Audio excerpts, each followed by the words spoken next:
ഇനി നമുക്ക് slice effect ഒന്ന് നോക്കിയാലോ, എങ്ങനെയാണ് ചെയ്യുന്നതെന്ന്.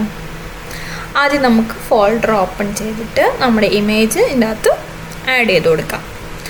ആഡ് ചെയ്തതിന് ശേഷം നമുക്ക് ആ ഫയൽ എടുത്തിട്ട് അതിൻ്റെ ആൽഫ ചാനൽ ആഡ് ചെയ്ത് കൊടുക്കണം. ദെൻ നമുക്ക് ആദ്യം വേണ്ടത് നമ്മുടെ ബാക്ക്ഗ്രൗണ്ട് ഡിലീറ്റ് ചെയ്യാണ് ചെയ്യേണ്ടത്. അപ്പോൾ നമ്മൾ ഒരു സെലക്ഷൻ ടൂൾ എടുത്തിട്ട് ബാക്ക്ഗ്രൗണ്ട് ഡിലീറ്റ് ചെയ്ത് കൊടുക്കുക. അപ്പോൾ നമുക്ക് ഇങ്ങനൊരു ഇമേജ് കിട്ടും. പിന്നെ നമ്മൾ സെലക്ഷൻ ടൂൾ എടുത്തതിന് ശേഷം സെലക്ഷൻ നൺ കൊടുക്കണം. കൊടുത്തു കഴിയുമ്പോൾ നമുക്ക് ആ സെലക്ഷൻ അവിടെ ഇല്ലാതാവും. അതിനുശേഷം നമുക്കൊരു എലിപ്സ് എടുത്തതിന് ശേഷം നമുക്കൊരു ചെറിയൊരു ലൈൻ വരച്ചു കൊടുക്കാം. രണ്ട് ഭാഗവും അതിൻ്റെ ആ ഒരു എവിടെയാണോ നമുക്ക് സ്ലൈസായിട്ട് കിട്ടേണ്ടത് ആ ഭാഗത്ത് വേണം വെച്ച് കൊടുക്കാൻ. അല്ല, കറക്റ്റായിട്ട് വെക്കണം, എക്സ്റ്റെൻഡ് ചെയ്ത് നിൽക്കാൻ പാടില്ല.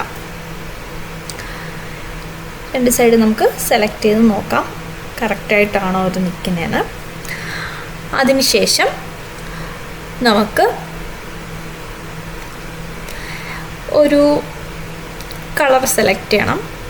ഗ്രേഡിയൻ്റ് ഉപയോഗിച്ചാണ് നമ്മളിവിടെ കളർ സെലക്ട് ചെയ്യുന്നത്. ഓക്കെ, ഇപ്പോൾ ഓൾറെഡി നമ്മൾ സെലക്ട് ചെയ്തിട്ടുണ്ട്. നമുക്ക് ഒരു റെഡ് കളറാണ് വേണ്ടത്. ബാക്ക്ഗ്രൗണ്ടിലായിട്ട് ഒരു റെഡിൻ്റെ തന്നെ ഒരു ഷെയ്ഡ് എടുക്കണം. ഡാർക്ക് ഷെയ്ഡാണ് എടുക്കേണ്ടത്. ഓക്കെ, എന്നിട്ട് ലീനിയർ സെലക്ട് ചെയ്യുക. നമുക്ക് ലീനിയർ ആയിട്ടാണല്ലോ കിട്ടേണ്ടത്. അപ്പം ലീനിയർ സെലക്ട് ചെയ്തതിന് ശേഷം നമ്മൾ ലീനിയറായിട്ടൊരു വര വരച്ചു കൊടുക്കുക. അപ്പോൾ നമുക്ക് ഇങ്ങനൊരു ഡിസൈൻ കിട്ടും. ഇപ്പോൾ ഏകദേശം ഒരു ബ്ലഡിൻ്റെയൊക്കെ കളർ ഉണ്ടാവുന്നുണ്ടല്ലേ, അതെ. ഓക്കെ, ഇനി നമ്മൾ ഷിഫ്റ്റ് കീ പ്രസ് ചെയ്തിട്ട്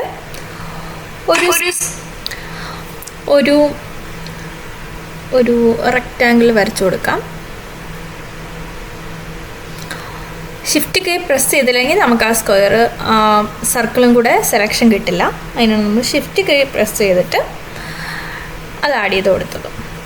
എന്നിട്ട് നമുക്ക് ഈ ഒറിജിനൽ ഇമേജിൻ്റെ ഒരു ഫയൽ ഡ്യൂപ്ലിക്കേഷൻ ചെയ്തെടുക്കണം. ആ ഡ്യൂപ്ലിക്കേറ്റ് ചെയ്ത ഫയൽ നമ്മുടെ ആ സർക്കിൾ എന്ന് പറഞ്ഞ ലെയറിലേക്ക് ആഡ് ചെയ്ത് കൊടുക്കാം. അപ്പോൾ നമുക്ക് ഇങ്ങനെ ഒരു ഇമേജ് കിട്ടും. അവിടെ ഒന്നും തന്നെ ഇല്ലാത്തതുപോലെ ഫീൽ ചെയ്യും. അതിനുശേഷം നമുക്ക് ഇൻവേർട്ട് ചെയ്തിട്ട് ഡിലീറ്റ് ചെയ്ത് കൊടുക്കാം. എന്നിട്ട് ഒറിജിനൽ ഇമേജ് നമ്മൾ ഡിലീറ്റ് ചെയ്യാം. ഒറിജിനൽ ഇമേജിലും ഡിലീറ്റ് ഓപ്ഷൻ കൊടുക്കാം. നൺ കൊടുക്കണം. സെലക്ഷൻ നൺ കൊടുക്കുമ്പോൾ നമുക്കിപ്പോൾ കാണാൻ പറ്റുന്നുണ്ട് ലൈറ്റായിട്ടുള്ളൊരു ലൈൻ.